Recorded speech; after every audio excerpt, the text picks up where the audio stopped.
اگه این اولین ویدیویی هستش که از من میبینی، باید بهت بگم که من اینجا راجع به ماشینا حرف میزنم.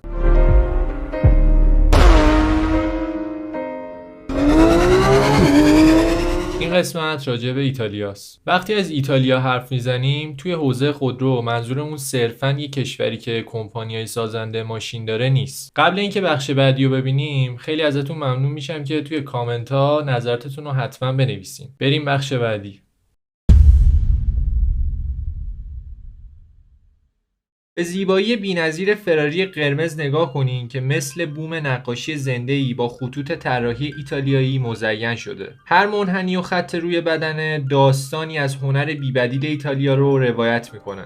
جایی که فولاد به وسیله‌ای برای بیان تبدیل میشه و طراحی به شعر. ما صرفاً شاهد یک خودرو در حال حرکت نیستیم. ما در رقصی غوطه‌ور هستیم که روح میراث ایتالیایی رو بازتاب میده. این رقص بین قدرت و سبک یک سمفونی فرهنگیه که در اون هر دور موتور داستان‌های قرن‌های گذشته رو روایت میکنه.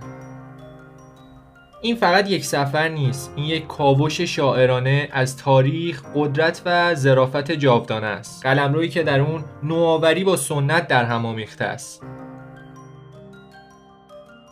ایتالیا زادگاه افسانه‌های خودروه، بوم نقاشیه که در اون خلاقیت با کاردستی ملاقات میکنه. و نتیجهش هم تابلوی تمام قد از ماشین‌های نمادینه که به عنوان گواهی بر نبوغ انسانه. ایتالیا ما رو مجذوب تلفیقی از طراحی، میراث و سمفونی صنایع دستی میکنه. اگه این سفر روح شما رو برانگیخته، درست مثل یه خودرو اصیل ایتالیایی دکمه لایک و فشار بده، بازتاب‌های شاعرانه خودتو توی کامنت ها بنویس و منتظر قسمت‌های بعدی باش که داستان‌های خارق‌العاده‌ای رو در پشت جذاب‌ترین اتومبیل‌های جهان تعریف می‌کنم.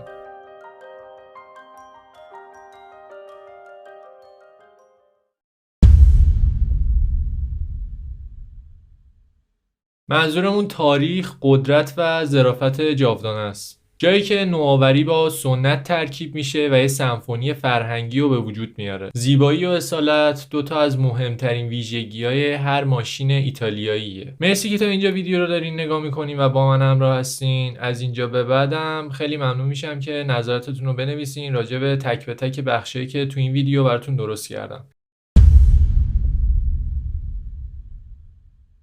ایتالیا 5-6 تا کمپانی خیلی معروف داره که شما حتی اگه ماشین بازم نباشین بازم اسمشون به گوشتون خورده و آشناست. کمپانیایی مثل لامبورگینی، فراری، پاگانی، فیات، مازراتی و آلفا رومئو. دو تا فکت جالب باید بهتون بگم که مطمئنم کمتر شنیدین یا اصلا کلا نشنیدین. اولیش این که بوگاتی که اسمش دیگه برای هممون آشناه، یه کمپانی فرانسویه همونطور که میدونین، ولی مؤسسش یه فرد ایتالیایی بوده. دومین فکت مهمی که باید بهتون بگم اینه که فراری قدیمی‌تر از مرسدس بنزه. بله درست شنیدید. فراری قبل از اینکه بنز توی عرصه خودرو ورود بزنه تو کار ساخت درشکه‌های لوکس و تجملی بود. اگه ویدیوی منو دوست داشتی خیلی ممنون میشم که برای دوستات هم بفرستی. به خودت وابسته باش. تا بعد فعلا.